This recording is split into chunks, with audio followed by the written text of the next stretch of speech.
आज जब हम गुजरात के अंदर बात करते हैं, ये एक ऐसा प्रदेश है जिस प्रदेश को मॉडल कहते हुए 2014 के बाद बार बार नरेंद्र मोदी जी ने ये दावा किया है कि अगर आप हमें वोट करेंगे तो हम आपको गुजरात मॉडल देंगे। इन्होंने कहा है कि अगर आप हमें वोट देंगे तो हिंदुस्तान हिंदू राष्ट्र बनेगा। इस देश के जो हिंदू लोग हैं वो अच्छे से रहेंगे। मैं पूछना चाहती हूँ उन सारे लोगों से जो इसके पहले बीजेपी को वोट किए हैं, ये सोचते हुए, विश्वास कहते हुए कि अगर बीजेपी आएगा तो हिंदुओं का अच्छा होगा। आप लोगों ने हथरस का नाम सुना है?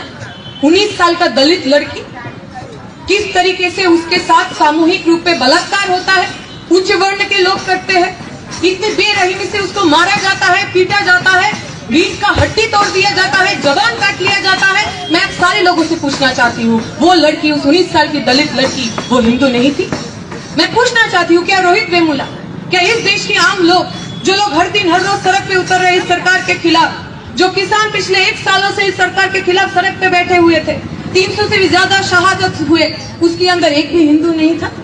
2014 की बात से हमारे देश के अंदर, हमारे देश की बाहर सबसे ज्यादा सेनाओं की शहादत हुई है, सबसे ज्यादा लोग मारे गए हैं। कौन लोग जाते हैं सेना में? कौन लोग जाते हैं बीएसएफ में? कौन लोग जाते हैं सीआरपीएफ में? अंबानी अदानी परिवार के लोग, पूंजीपति के लोग, अमीर परिवार के लोग, या फिर आपके हमारे घर से उस सेना में भर्ती होते हैं? किसान परिवारों से जाता है, मजदूर परिवारों से जाता है। जितने लोग हमारे सरहदों में शहीद हुए, उसमें हिंदू नहीं थे? उसमें हिंदू नहीं थे? जब लॉकडाउन हुआ, नरेंद्र मोदी जी ने एक दिन आके कह दिया कि आज के बाद ट्रेन बंद, आज के बाद बस बंद। जो मजदूर अपने गांव से, अपने राज्यों से दूसरे जगह में, शहरों में काम करने आते थे, हमने देखा नंगे पैर चलना पड़ा उनको, चलते चलते मौत हो गई कितने लोगों की। एक माँ जो माँ बनने वाली थी, अपने कोख में अपना बच्चा को लेके जा रही थी, चलते चलते गर्मी में मर गई, वो बच्चा भी मर गया। वो लोग हिंदू नहीं थे? वो तस्वीर आपने देखा होगा, बिना खाना खाए माँ मर गई है, उसकी कोख का जो बच्चा है उसका मालूम भी नहीं। वो बार बार अपनी मरी हुई माँ को जगा रही है और पूछ रही है कि मुझे भूख लगा है, मुझे खाना खाने दो। वो मरा हुआ माँ, वो लोग हिंदू नहीं थे? हमने देखा महाराष्ट्र के अंदर 13 से भी ज्यादा लोग, जो लोग पैदल घर वापस आने की कोशिश कर रहे थे, रेल लाइन पकड़ के चल रहे थे, 12 घंटा से भी ज्यादा वो लोग चला, थक गए, बैठ गए थे, पता नहीं चला कब झपकी लग गई, आग बंद हो गई। पीछे से आया हुआ मालगाड़ी से 13 लोगों का कत्ल हो जाता है। उनके साथ जो रोटी वो लाए थे खाने के लिए, उस रोटी के अंदर खून, वो तस्वीर हम लोगों ने देखा है, रेल लाइन के ऊपर फैला हुआ है। वो सारे लोग हिंदू नहीं थे? तो जिस हिंदुस्तान के लिए, जिस हिंदू राष्ट्र के लिए नरेंद्र मोदी, अमित शाह, बीजेपी, आरएसएस के लोग हर दिन हर रोज आपको सपना दिखा रहे हैं, आप एक बार सोच के देखिएगा, उनके हिंदुओं में, उनके लोगों में क्या आप और हम शामिल है? इस देश का गरीब शामिल है, इस देश का मेहनत कश शामिल है, इस देश का दलित, पिछड़ा, महिलाएं शामिल है। अगर ऐसा होता तो बिल्किस बानो के साथ 2002 के दंगे में जिन लोगों ने बलात्कार किया, जिन लोगों ने उनके परिवार के लोगों को खून किया, उनको वो आजाद नहीं करते। अगर वो सच में इस देश की अच्छाई चाहते, अगर वो सच में इस देश की बड़प्पन चाहते, तो जीएसटी लगा के, डिमोनेटाइजेशन करके इस देश की जो अर्थनीति है, इस देश की जो इकोनॉमी है, उसको नहीं तोड़ते। अगर सच में वो इस देश की अच्छाई चाहते, तो जिस तरीके से वो हमारी सेना भर्ती को भी प्राइवेट करने की कोशिश कर रहा है, कॉन्ट्रैक्चुअल करने की कोशिश कर रहा है, वो नहीं करते।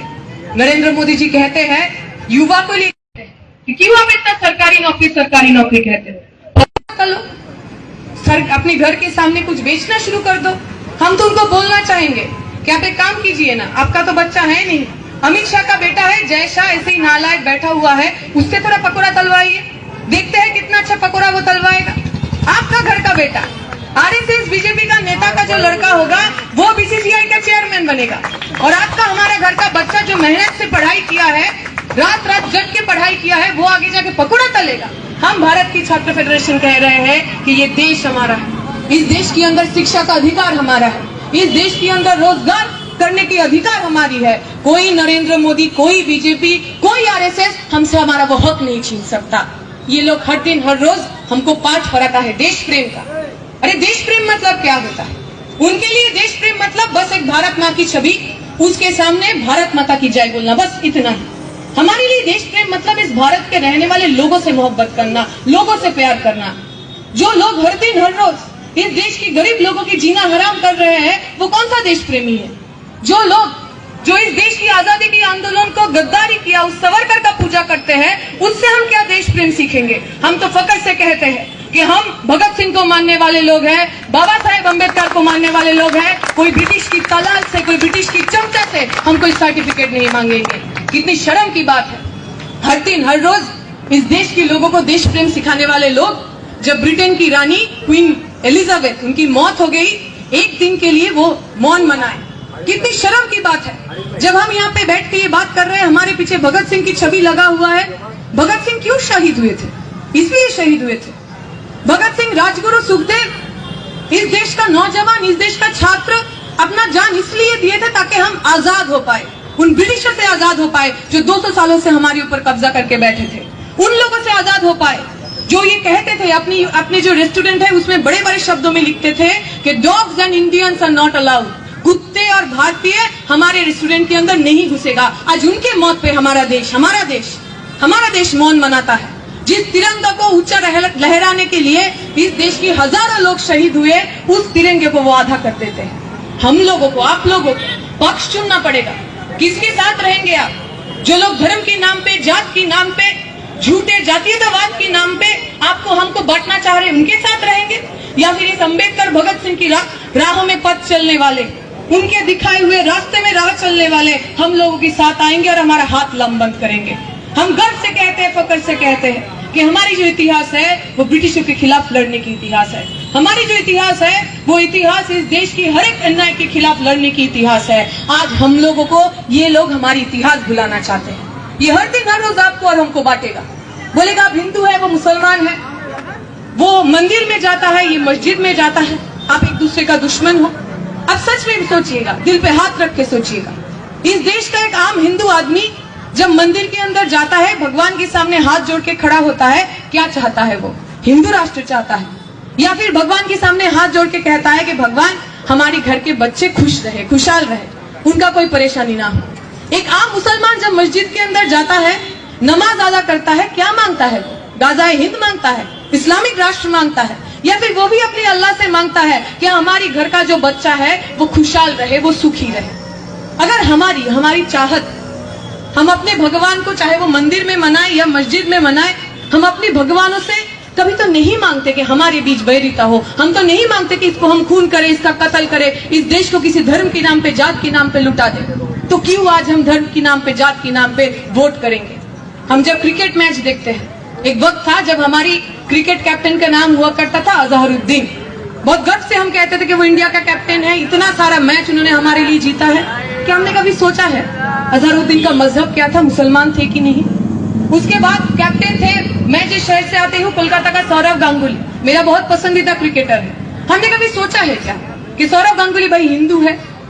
जब जाहिर खान, हरभजन सिंह एक साथ इंडिया को मैच जिताते थे, हमने कभी सोचा है क्या कि अरे हरभजन सिंह तो सिख है और जाहिर खान तो मुसलमान है? नहीं सोचा है, क्योंकि हमारे लिए एक ही नाम महत्वपूर्ण था, वो है इंडिया, वो है भारत। आज आपको, हमको उस भारत को भुला देने की कोशिश है।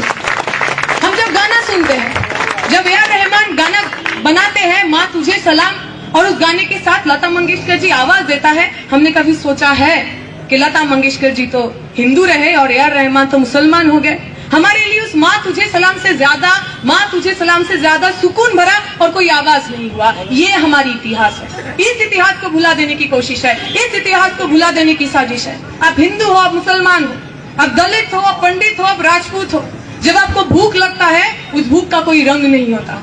जब नौकरी ना पाने के कारण आपका घर का बच्चा खुदकुशी करने पे मजबूर हो जाता है, जो माँ अपना बच्चा खोता है, उसका आंखों का रंग का कोई धर्म नहीं होता, जात नहीं होता, मजहब नहीं होता। जब हम भारत की छात्र फेडरेशन के अंदर हमारी संघर्ष लड़ते हैं, बहुत सारे हमारे कॉमरेड हैं जो शहीद हुए हैं, comrade Saifuddin Molla, comrade Abhimanyu, comrade Sudipto Gupto, comrade Dhiraj, ये सारे लोग अलग अलग थे, अलग अलग जात, अलग अलग धर्म, अलग अलग मजहब के थे, पर ये सारे लोगों का पहला और आखिरी परिचय था वो भारत की छात्र फेडरेशन की कर्मी थे, नेता थे। स्वाधीनता, जनवाद, समाजवाद के लिए उन्होंने लड़ते लड़ते अपना जान दिया है, धर्म मजहब के लिए नहीं।